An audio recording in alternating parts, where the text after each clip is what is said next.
This is a great way to kind of get started and better prepare yourself for not just balancing studio with your other courses and coursework, but just college coursework and life balance in general.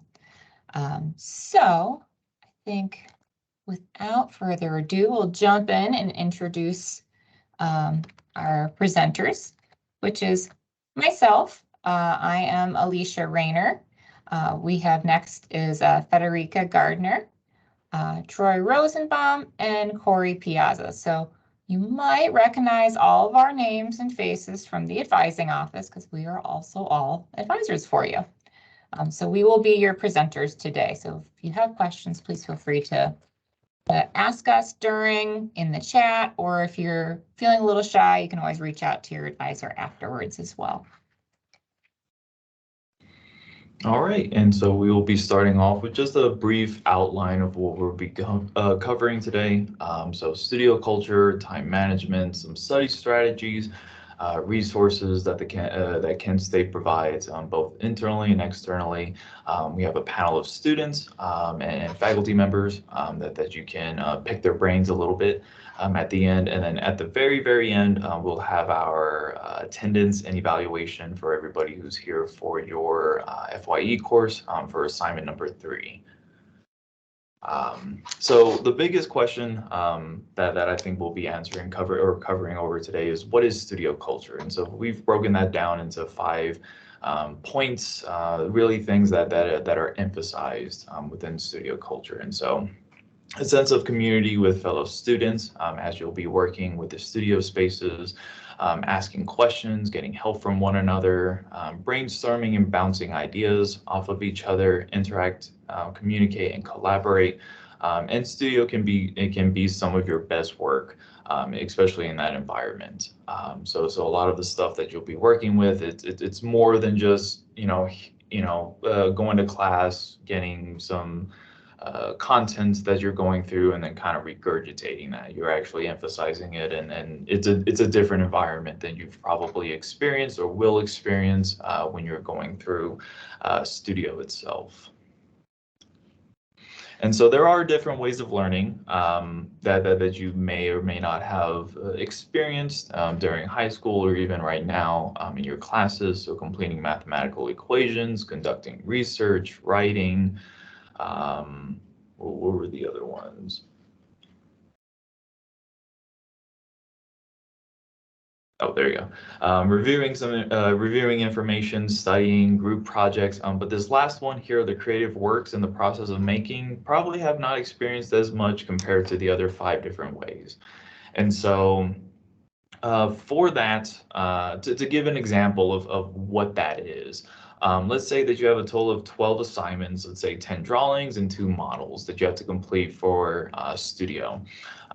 So anticipating the amount of time that you'll need for each of those to complete the assignments, to effectively, or to produce something that you're comfortable with sharing. So let's say, 3 hours to make a good drawing, and then maybe 7 hours, 8 hours for the modeling.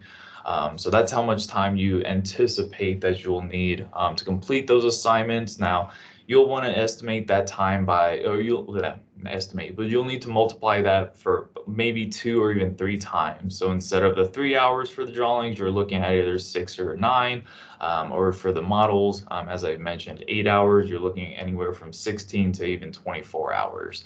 And so working your way back to manage that time, because I know studio is not the only thing that you're trying to balance, but trying to work backwards from the due dates and estimate when each item should be completed. So managing your time effectively that way. Breaking the tasks into smaller items can definitely help whenever you're not 100% sure where to start with. Or if you have 100 things, trying to break it down to maybe 2 or 3 at a time can definitely make it a lot more manageable. And then taking time away from each task for a fresh perspective. Whenever you're working on something, for 3-4 hours, you start to deteriorate a little bit. You won't be able to work as effectively as you would. So taking breaks is definitely a great way to get your mind refreshed and going at your work again.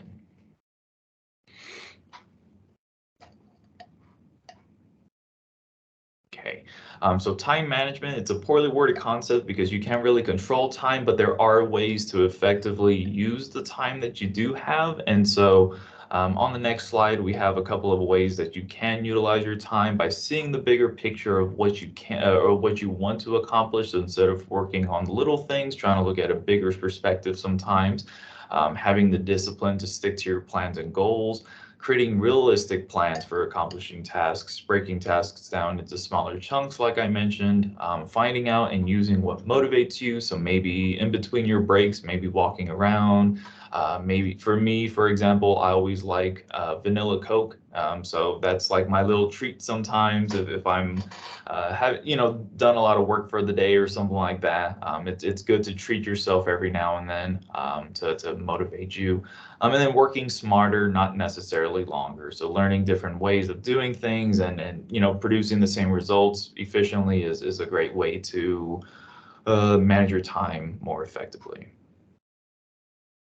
So if you've ever wondered how many hours are in a week, it's 168, which seems like a lot of time to work with, and it is, or it can be, but these hours can also slip by super fast if they're not planned out effectively. So this is an example of just a simple time grid that you could use to map out your time. And we've just got a basic illustration here looking at, most of you are probably in studio and one Kent Core class. So this is just showing you've got studio Monday, Wednesday, Friday from 8:50 to 10:45. And so then it's suggested to stick around after studio is done and complete some of the work while it's fresh in your mind, while you've gotten the feedback from the professor. You'll be probably a bit more productive. And then on Tuesday, Thursday, you've got a math class that starts at 11. So, this plan is just suggesting that you study your math or do your math homework in the morning before that math class. Again, it's fresh in your mind, and then you go to math class and you have questions that you can kind of engage during class, asking those questions and getting help in that manner. So you can use a simple time grid like this and map out all of your weeks for the semester, planning in for all of the different fixed obligations first, class, if you have a job, study time, project time, even down to the nitty gritty of like, okay, here's when I go work out at the gym.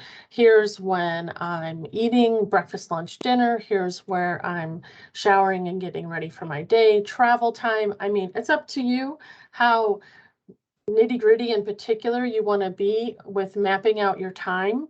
But sometimes that can really help you see like the bigger open pockets of time that you have available to you, where you can be more efficient and productive with those pockets of time and kind of decide what you're going to do with all of those different open times.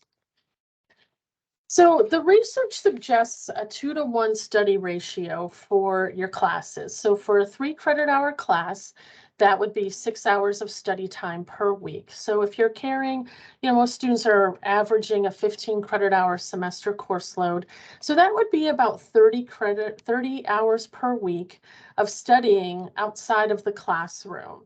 I'm pretty certain that most of you aren't used to putting in this kind of study time unless you were already doing like College Credit Plus or had an intensive schedule that required you to kind of be more particular about your time. But most students, when they arrive at college, do find that they have to kind of up their game with regard to the amount of time they're studying and the efficiency of their studying. And some classes are going to require less time than this ratio, some more time than this ratio. It's just going to kind of depend on a wide variety of things. So this is just a general guideline. Studio, however, is a whole different animal. We polled the college faculty who teach studio classes and kind of asked them what their recommendations were in terms of working on studio projects. And so the average was an expectation of about 20 hours a week spent working on your studio projects outside of the studio class time. So that could be an average of about 3 to 4 hours a day, depending on how many days of the week that you're using. And then when you couple that with everything else that you've got going on, you know, now you're in a full-time working situation. It's just college is your job now. And you really have to make sure that, again, you're being as effective and efficient with your time and those pockets that you have.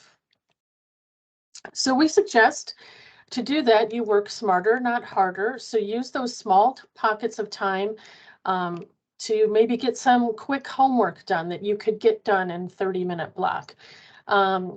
If you have a 2-hour window between classes, rather than traveling back and forth to your room or napping or going on the internet or social media, think about how you can be most productive with that time. Perhaps, you know, you use that window to kind of brainstorm the next studio project and put an outline together of, you know, a plan of work. Like Troy was saying in that earlier slide where, you know, okay, I've got, you know, 2 drawings and 5 models or vice versa, you know, kind of plan it out and figure out how you're going to tackle that. So we also suggest that you honor your study and project time as if it's an obligation or a commitment, like it's another class or job that you must attend. And my famous example, you know, is to use consistent times. So like my famous example is if you have an online class, it always tends to be at the bottom of your to-do list. And then, oh my gosh, you only have like 2 hours left before this assignment is due and you're exhausted and your computer's not working and it's a disaster. So you don't want that to happen. So if, for example, if you have an online class, maybe you pick every Friday from 2 to 4 o'clock, you're going to work on the assignments for that online class. And then that way you're usually having it done well before the deadline. You're not as stressed out and, you know, everything is running smoothly and you're getting better sleep and just you're healthier all the way around with that. Thank you, Corey. So I would like to talk about some study strategies that you could use. And this is not necessarily for studio. We talked about some particular techniques for studio. So this will be more related to the other courses that you're taking, which we know there are a lot. So, and we're hoping that this will help you alleviate the workload and hopefully help streamline the studying process, making you more comfortable and successful as you face your semester. Obviously, you might have developed your own already, and that's great. But there could still be maybe some things that you want to add, you know, that you might find interesting. So one of the most popular and effective strategies is the SQ3R, and that was survey, question, read, recall, and review. So as far as the survey, you know, as far as the survey goes, that will be to read over the chapter, the summary, the table of contents, but just skim it through, just to gain some initial meaning from the headings, the bolded text, the charts. And the next one would be question. So you want to ask yourself some questions after that first run through the contents. So try to think like your instructor and anticipate the questions that they could be asking. It will also help create a purpose for your reading as you're going to be reading it through a second time. So you'll know what you look for because you already built your questions. Don't worry if you find it difficult to come up with questions. You can always turn the title or the subtitle by adding a who, what, when, how, or why. There are typically also reflective questions either at the beginning or at the end of the chapter. So that could be helpful too to identify the main content areas. So as you read the chapter for the second time and you formulate additional questions, that's awesome. Please do write these down too. And then the 3 R's, that's read, recall, and review. So as you are reading, try to become familiar with that information and look for those answers to the questions that you formulated during your preview. So when you do the recall, you can use flashcards, you can quiz a friend, you can summarize or talk about it with someone to help you consolidate the concepts in your memory. Review it then to build it in the long-term memory. Make sure that you can answer these questions without your notes, because that will be an important component as you're going to need to do that. Make sure to practice before and after class to help you feel confident in your knowledge and keep on building upon it. And then we listed some general tips just for any class overall. Getting organized at the beginning is really important. You don't want to be wasting time during your semester looking through files or notes or, trying to find the syllabus. So you want to make sure that you do that at the beginning of your semester, even prior to the start of the semester, if possible. Use a planner or a calendar, set up reminders on your phone, whatever is convenient for you. That is particularly helpful for online courses, just like Corey was mentioning before. So you want to make sure that you set up the reminder for, so that you have time to work on it, not just, when your assignment is due. Make your studying time active and not passive. And here I'm going to sound like your parents, but don't put Hulu on or don't be on your cell phone because the material just won't sink in that same way. Use that time to focus on your studies so you can have more time later to do other things. And just know the type of learner you are. Are you most active in the morning? Maybe that should be the time that you allot for studying, if that's possible, for you. And just, learning how you function best is a huge component for your success. And then obviously rely on your classmates and peers.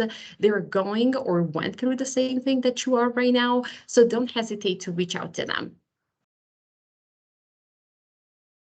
So a big thing for all of us really is to procrastinate. And I know I love to do that too. But there are some things that we can truly wait upon, that we can procrastinate on, and others that we truly can't. So can your laundry wait? Can that Facebook or Twitter post wait? It sure can, most likely it can. So what's important though is to maintain a schedule that will support you physically and mentally. So sleeping and eating right and breaks and your exercise regime, that truly cannot wait. If you don't eat and or sleep right, your body and mind will start suffering the consequences. So it's important to take care of yourself so that you can be in the best conditions to learn and feel great. And please remember to keep yourself healthy by maintaining a routine that you feel comfortable with.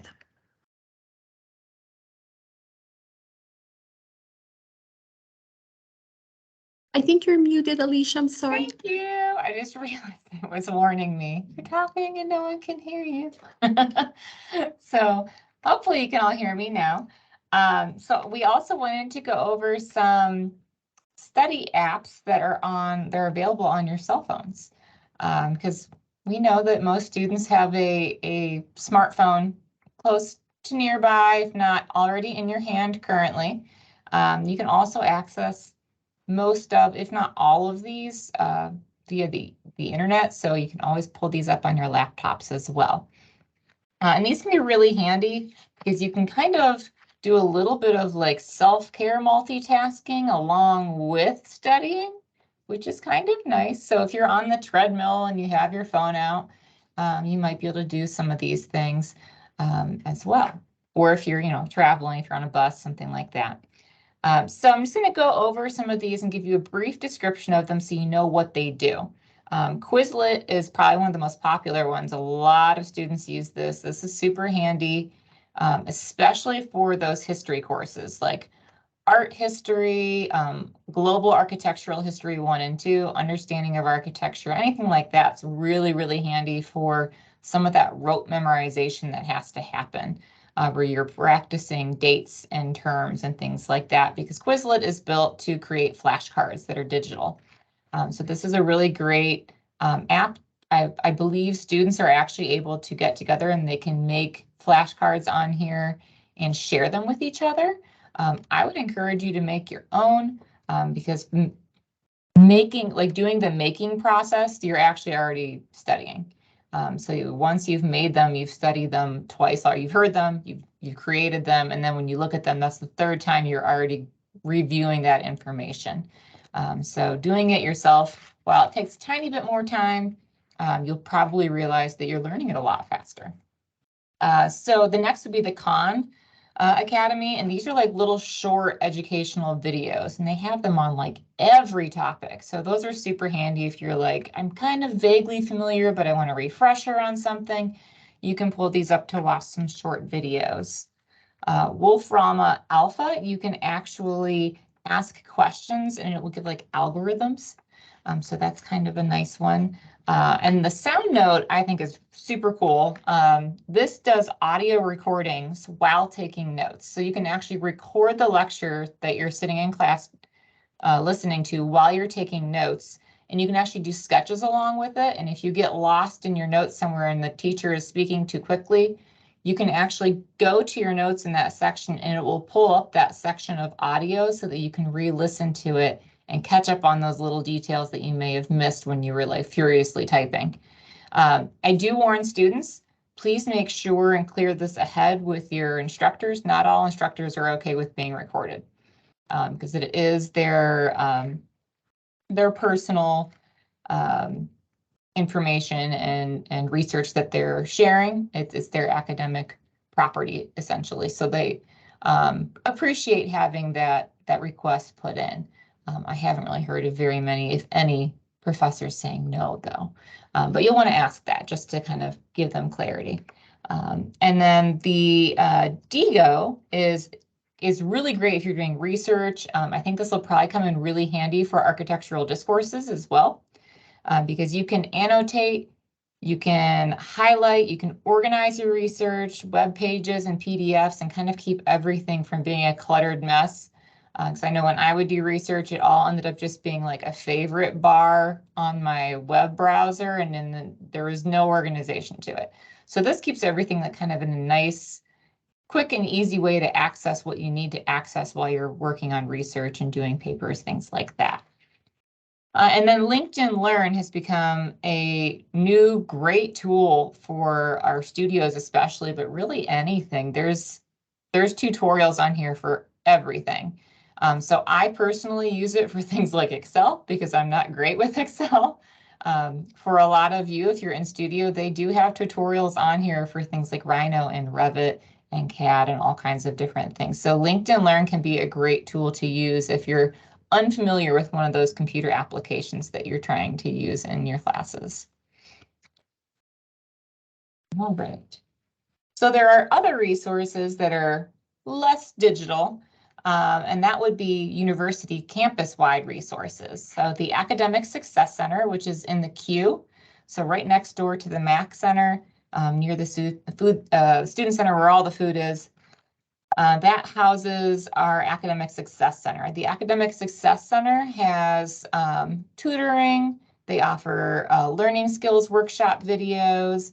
They have academic coaching and the academic coaches, they're peers who are trained to help you get through the semester with like learning skills and study strategies, and they'll help with short and long-term goals.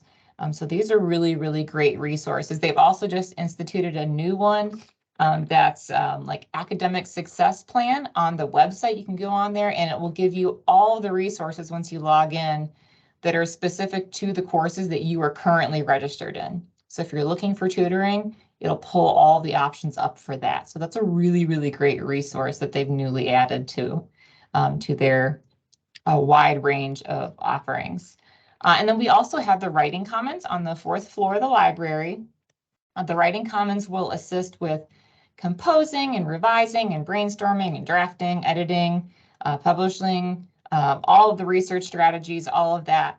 They can assist you with that, and not just for college writing 1 and 2. This is for any course where you're writing a paper. You can schedule an appointment with them and go have some assistance on that research paper or whatever kind of paper that you are writing. And these combined resources with what you're learning here should set you up for a really great plan of academic success.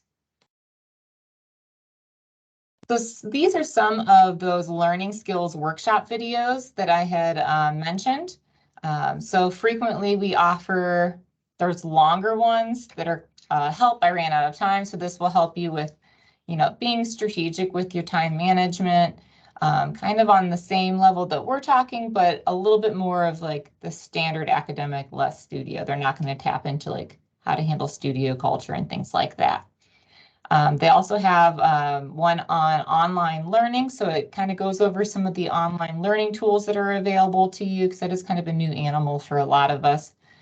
Even post-pandemic shutdown, we're all still doing a lot of online work, and it's a very different way of learning. So having those tools at your fingertips can be really, really helpful. And then there's one on rereading. So how to create effective study tools for learning and memory. And then if you don't have time for the larger workshop videos, they also have these bite-sized videos that are much, much shorter. And they go over things like self-care, fueling your body, taking a break and getting moving, which I think Troy tapped on a little bit of, making sure you're taking those breaks from projects and things.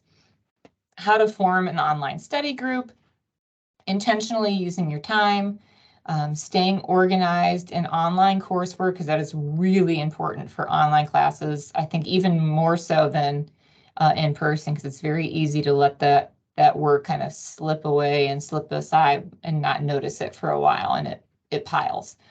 So that's a really, really good one.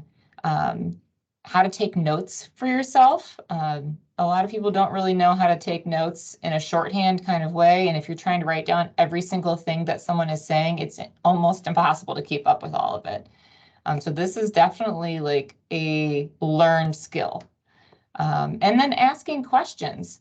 A lot of people are not comfortable asking questions. So there's a little bit of a tip video on that, as well as how to use like a calendar app, which is super important and helpful. Writing notes and rewriting notes, I should say, and self-quizzing, which is part of that recall and review. And then how to use a planner. So if you're not big fan of a calendar app, having a physical planner or a digital planner can be really helpful as well. So there's lots of different tips on how to organize your life and keep things calm and instead of chaotic on here as well. And this is all through the Academic Success Center. So another big barrier that I think all of us can experience is mental health. If you have a strain on your mental health, it can act as a huge barrier to your success and your ability to focus and be productive and just your overall well-being. We want you to do well as students and be academically successful, but we also want you to be healthy. And those two things are not necessarily separate. Those go hand in hand. If you're not healthy mentally and physically, it's going to end up showing up in your work because it's taking a toll on you. So there are lots of different workshops and skill series and support groups that are offered through the counseling and psychological services through University Health Services that you can tap into. We have the anxiety toolbox series, art of coping series, assertive communication, building boundaries. There's even like a social circle on here now, empowering students in recovery. The big one that I think probably 90% of our students, if not all of you here, probably need is letting go of perfectionism. We have very high achieving students and they all want their projects to be 100% perfect, and that can sometimes make you a little crazy. We understand it. I think all the advisors are a little bit like that too. But this is a great workshop to help you kind of let go of that a little bit and shake it off, because it's okay that your first iteration isn't perfect. But this can help you get there. And then we have things on more on just like the calming and mental health side of, meditation, how to do that and kind of specifically target your anxiety or depression, healthy relationships, And then lots of self-care workshops and sleep, because sleep is part of being healthy and part of your self-care and should be part of your plan of your organized life. Like you need to make time for sleep. And then, of course, not procrastinating, because I think we all kind of love to do that a little bit from time to time. All right, so we're on to probably what the students consider their favorite part of the whole workshop, which is the question and answer panel with the CAED. So we have with us today Reese Berry. He is a graduate student in the Masters of Architecture and the MBA, so Masters of Business Administration. One of our old undergraduates who's gone on to bigger and better things. Joel Dalzell, he actually just finished his master's in architecture. V. Stubenbort, who is a Bachelor's of Science undergraduate architecture student. And then we have two faculty with us, David Thal and Dr. Brett Tippy. Thank you all for being here with us. We appreciate it as always. So does anyone have any questions that they would like to ask the panel? This is always where it gets really quiet for a minute.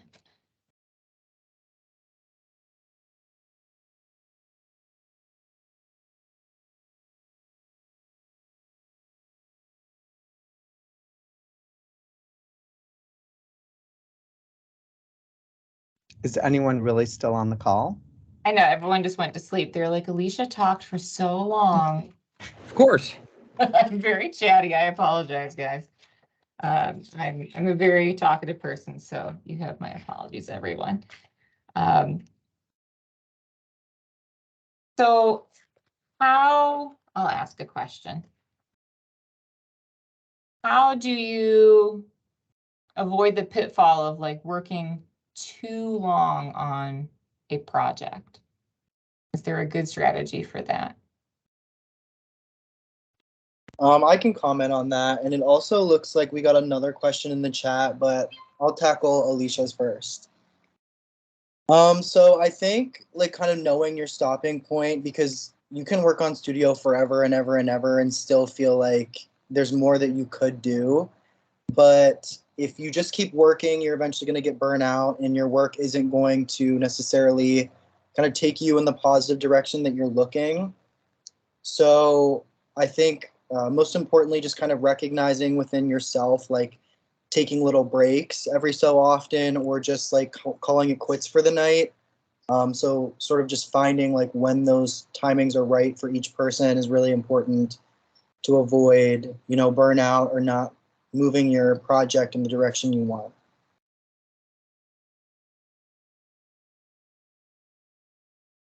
Right. And it looks like the question in the chat was, what was the hardest class you took and why was it so hard? And how did you overcome it? This is actually, I like that you asked how to overcome it. That's the most important question in that whole thing, I think. I already know which was Reese's hardest one. Yeah. So, I mean, obviously studio is probably the most challenging course in regards to managing time, which is why we're here. I mean, I think anytime you think of a course as hard, it is because of the time you have to put into it. So even a math class, like, yeah, equations are hard, and maybe figuring out like how to do those equations are hard, but really it's the time factor that goes into it that I think is what makes us think something is so hard. So I guess kind of based off that question, just studio in general, because of the amount of time that you have to put into it, how did I overcome it? I don't know. That's a good question. I mean, managing time, of course, is so important. And I think there was a really good point in the presentation of not allowing yourself to, like, after studio class, just like completely shut down and step away until maybe the night before you have studio again, and then starting to work again. I think like maybe taking, even if it's a half of an hour after studio, and organizing your thoughts of, okay, I want to get this done, this done, this done, really outlining like what you want to do to keep moving forward right after studio because a lot of that information can be like overwhelming all at once. And if you kind of put it off until maybe the night before you have studio again, you're going to forget. You're going to forget a lot of kind of what you were thinking in that moment of, you know, ideas for moving forward. And if I could touch on the same thing, as a second year architecture student, looking back on my first year, I realized that studio becomes a little bit easier the more you get used to the amount of work that you have and the amount of work that you're getting from other classes as well. You get into a rhythm and you get into a routine of thinking in a certain way and doing the work to a caliber that makes sense to you and your brain. Because like if you're a more logical person, you may do studio a lot different than a person who's a little bit more on the artistic side of thinking about things. So that kind of goes along with what was already said. I think this ties well into the other question that's in chat about how long did it take you to find a good routine. So I'm gonna put you on the spot there, V, since you mentioned it a little bit. But in your case, you know, as a second year student, do you feel that you have a pretty good routine, or do you still feel like there's some trial and error with that still? I definitely think that there's trial and error just due to the difference in studio from first year to second year. So I think in first year, you end up with this really good routine. And as you continue on, you realize that things can be harder at a certain time in the semester and easier at a different time. So you end up with varying schedules. This is when my studio work needs to be more condensed, and I need to be able to work on that more than my other classes and so on. So this semester, I'm realizing that I need to adjust a little bit so that I can continue to succeed in my other classes as well as in studio. V, I think that's a really good point. And if you zoom out over a career, I think Professor Thal and I would chime in that our time management changes with the tasks that we're working on. That I mean, he's balancing professional life and academic life and all sorts of things. I'm balancing publications with how to coordinate a program and how to teach the specific courses I'm given. I think what you're learning now as first year students is how to take a whole bunch of things you've never worked with before and slot them into workable timeframes. So I think even just having contact with V and with other students and with Reese that's been there before, I think that's super important. And also understanding that you probably will get a certain rhythm, and probably right now in your careers as first year students, you might start to find a rhythm even right now as you have been in studio for a couple of weeks. But keep in mind that rhythm's going to have to flex. Things will have to change over the course of time. But having that rhythm is super critical.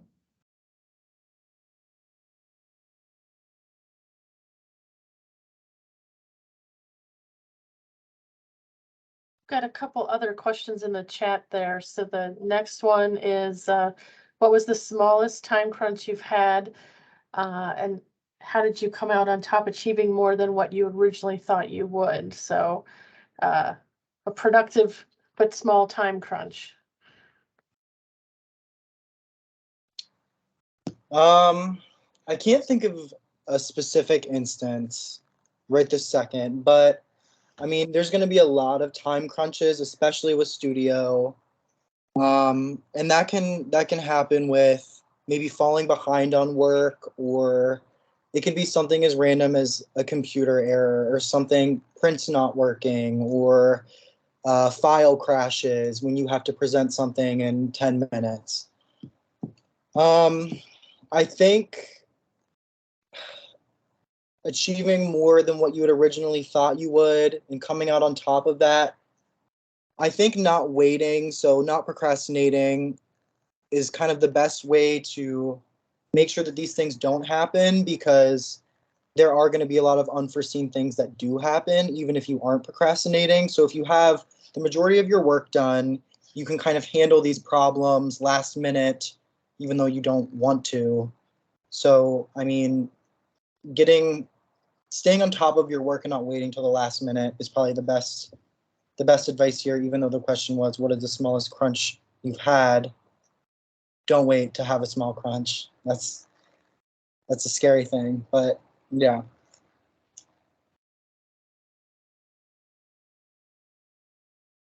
So the next question in the chat was, do you think getting a part-time job is a bad idea for someone who takes studio? And what amount of credits would you consider to be the limit?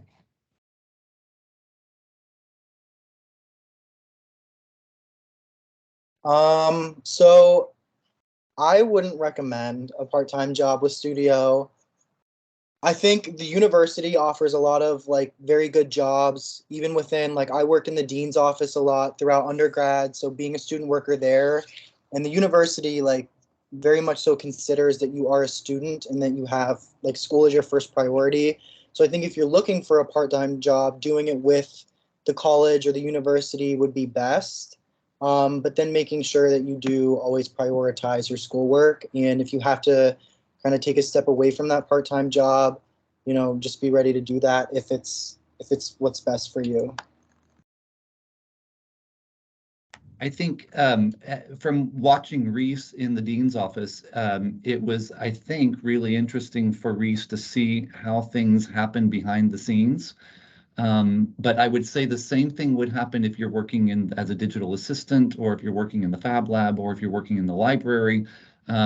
And he's right, we make sure that when you are working one of those jobs, your first priority is your education. When you go outside across the street and you're working at Chipotle, or you're working downtown as a barista, they may not take that approach. So I would say whatever part-time jobs you do, I would encourage you to look within CAED and maybe a little bit more broadly at the university.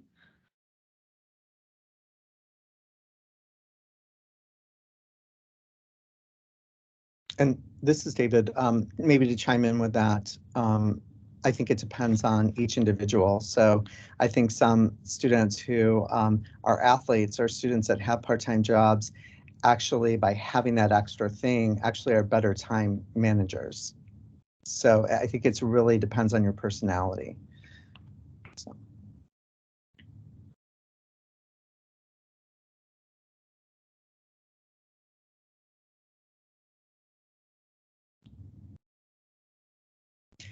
And can I just ask really quickly, at the very beginning, did you define how proof of attendance of this seminar is going to work? Because it's so good to see nearly 100 of our FYE students here, and I want to make sure that they get credit. So is there a method? Corey, if you could explain that if you haven't already, that would be awesome. Sure. Yeah. Troy kindly created a lovely Qualtrics survey that he's going to drop into the chat towards the end there. And that will also help us get some feedback on the presentation for future sessions, how to improve it. And we will have the attendance that way. So if you're present, make sure you stay to the end and get that Qualtrics survey answered for that. Troy, you have anything you want to add to that? Nope, that's pretty much it. I will put that in the chat once we are done with the panel, and it will only go on until like 4:45, 5. So definitely get it done as soon as I put it in there, so that you can get your credit for the assignment, and also provide any other feedback, because it does help us just promote, make any revisions that we may need to for future workshop sessions. This is especially important for students that are attending this and they're using like their cell phone, because your names don't always show up on the meeting attendance. It's just like a random phone number and we don't know who you are. So that Qualtrics survey kind of helps clear any confusion up for us as well. So please make sure that you're doing that survey. So it looks like there, Harrison has a pretty interesting question here. So contracting is not a good part-time job? Question mark. I would say it totally depends on what your goals are. It totally depends on what kind of contracting you're talking about. For example, if you're a construction management major, I might be able to see that it would be very helpful in your studies as a part-time job. If it's causing you to, if you're in studio and it's causing you to work 40 hours a week, I don't know, maybe not. I think there are a lot of it depends answers there.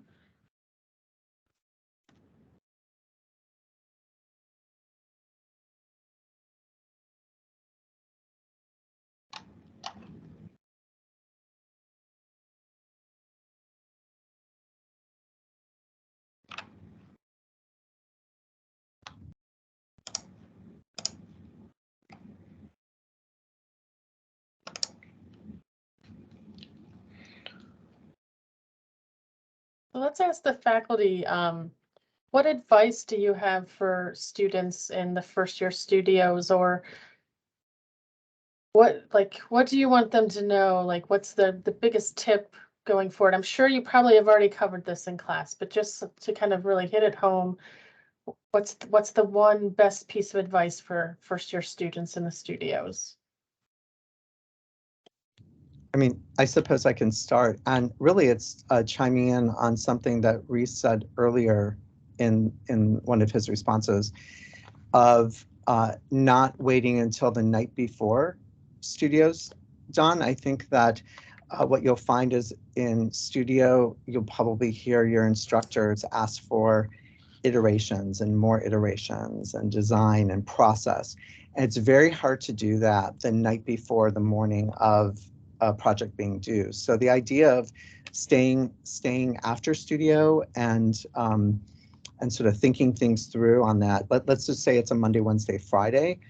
Do some work on Monday on studio. Get sort of a step ahead. Get some ideas. Get some thoughts. Get some strategies. So then when you return on Tuesday, you're already working on iterations and other options. You're not starting from scratch, and so it's not the night before kind of solution, but it's actually they build upon each other. I'd say one other thing that I think works really well is not working in a vacuum. So not picking up your things and heading back to your dorm or heading back to your home or your apartment and working by yourself on a studio project. You might still be working by yourself in studio, but you also have the opportunity to see what's going on around you and to be able to share ideas with each other and sort of exchange ideas more as a collaboration in that studio culture. And so if you're a commuter, maybe figure out a way of staying after studio and not leaving like right after studio, so you could still have that studio experience, that studio culture, and that collaboration. So those are two things that I think are instant successes for doing well in studio. I absolutely agree that we talk about this, but and some of you have already picked up on the benefits of working in studio.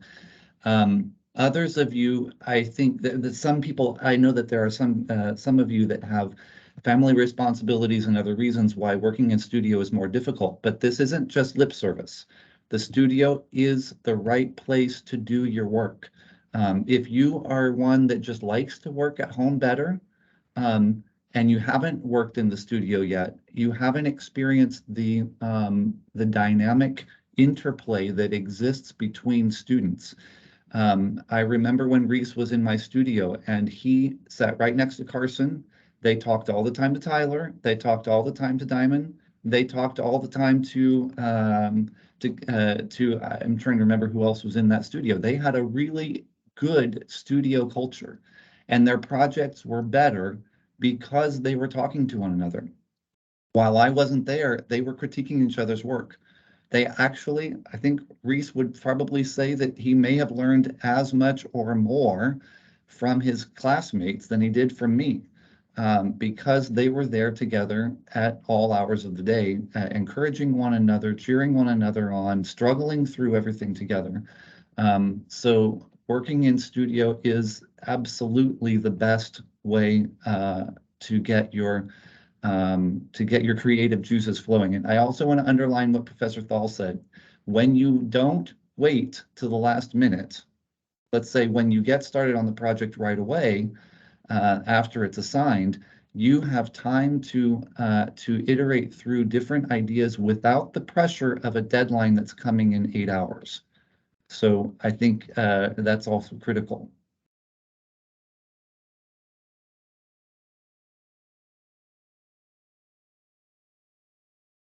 So there's a question in the chat about figuring out a balance. How did you figure out a balance between work, school, and social lives?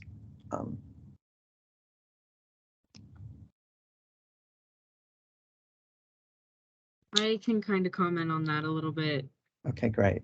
I think the balance between work, school, and social lives is going to be something that we're going to have to deal with for the rest of our lives. I'm sure that Professor Thal and Professor Tippy are both, they know that they're also juggling their lives around. So it's something that you have to get used to kind of planning for, almost planning when you're going to have that social life and planning when you're going to do the work, and really sticking to it is the most important thing, whether that's like a planner or your Google Calendar. I know people who combine Google Calendars with their friends to figure out when everyone can come together for a social event, even if that's once a month or once a week, something that kind of gets you away from just doing work all of the time, but in a schedule where you can still get the work done as it needs to be done.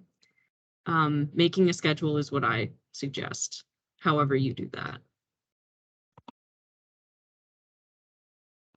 I think that's really good advice. Like scheduling those things out are really important so that you can make sure that they're going to happen and you know when they're going to happen. I mean, I know like especially your social life isn't always going to be something that you can put on a schedule and expect others that you're going to socially interact with to follow. But I mean, maybe even, you know, taking some of the time that you're working on studio and having a friend, which a lot of your friends will probably become people who are already in studio, but having a friend come with you to studio and they're doing their schoolwork while you're doing yours, and you can kind of socialize that way. So, you know, doing some of these things maybe at the same time. Obviously, work and school, that's not something that you would necessarily be able to do at the same time, but even meeting up in the library for some of your other classes that where you don't need to be in studio with friends. So you can kind of turn that into both, you know, catching up with people, but also getting work done.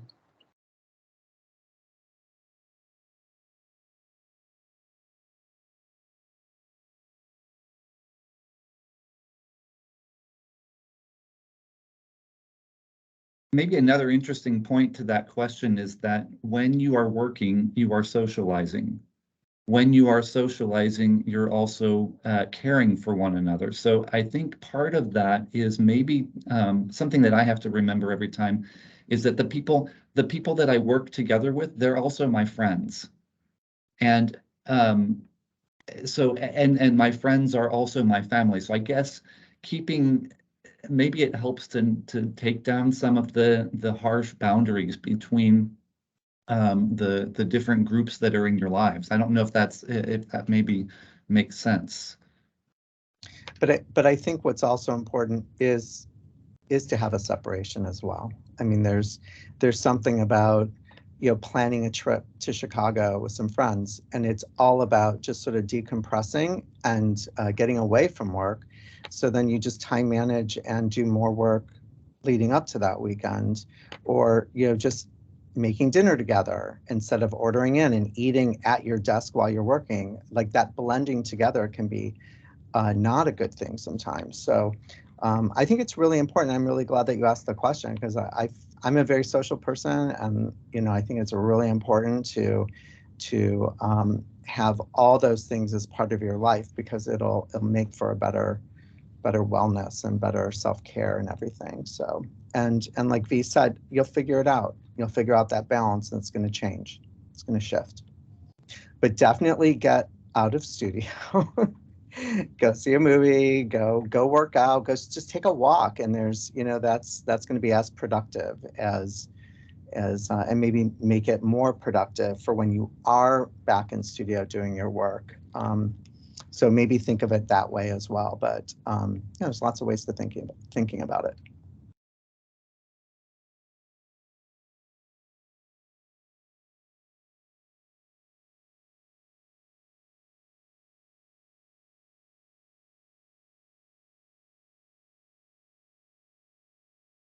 So Harrison has another question about that. Let's see. Out of state for the week. Out of state for the week. Oh boy. I'm assuming that's not during a week like spring break or that one I don't know about. Is that even possible to do? Is that, are we, can we just take off for a week? That doesn't, I'll let someone else answer that one.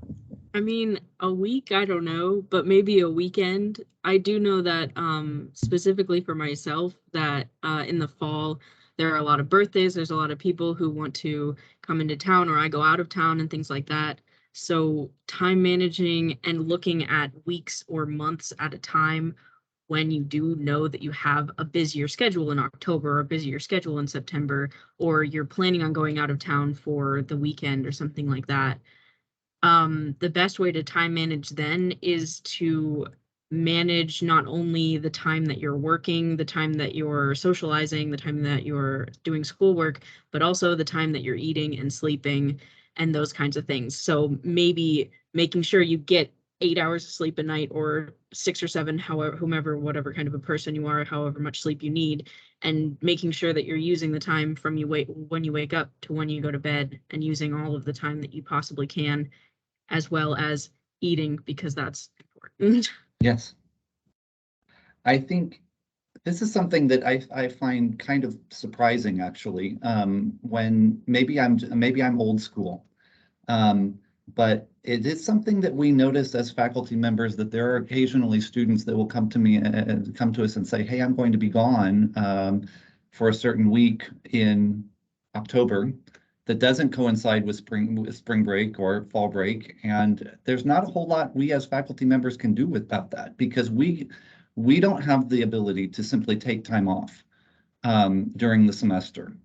We will plan that to coincide with spring break. Or if we have to be gone, we ask somebody else to fill in for us, because the studio has to keep going. So I guess I would encourage, if you're planning on taking time off, take it during the scheduled university breaks. Look ahead; those are all published well in advance. You know exactly when spring break is. You know when the semester ends. We simply can't really accommodate.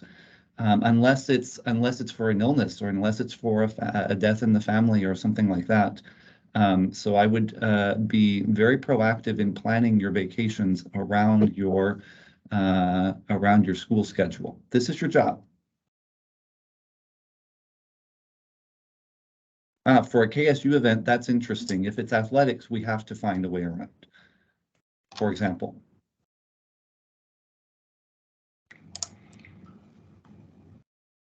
So I don't want to cut anybody's time or anything, and Harrison, you have really good questions, but for the sake of everybody's time, it is 4:30, and so I am going to be putting the Qualtrics survey in the chat. You should be, should be able to start it. It doesn't look like it's working now.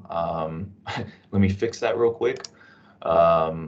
So you may not be able to get into it just right away, but let me make some changes on here. Give it a second to get things situated, and then I'm just going to try it again, because I may have messed up, but that's okay. So try the new one. I'm going to see if I can delete this other one, but please complete that. Again, this will be used to ensure that we have your name on file for anybody who's here for FYE for that assignment, and then again, provide any feedbacks for us, because it does help us make revisions for this workshop. Thank you again to the panel participants. It's always the most interesting part of the presentation. And that's what we get the feedback on, that they really enjoy being able to talk to people who've been there and done it and found great ways to be successful. So thank you again for participating in our panel. Of course, and thank you for coordinating this each semester. Appreciate it. And best wishes everyone for a good semester. You will come to enjoy the creative output that happens in your studio.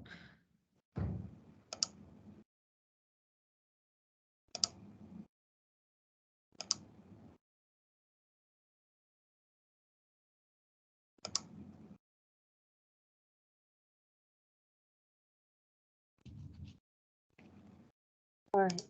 So Troy, you've got the Qualtrics up? Yep, it's on, it's in the chat, It's in so the chat. Perfect. please start that. Shouldn't take no more than 5 minutes max. It's really not that long. It's worth getting 10 points. Yes.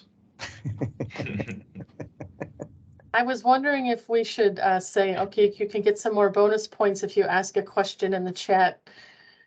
Oh gosh, no. I give enough. I already give up to 20 bonus points out of 100.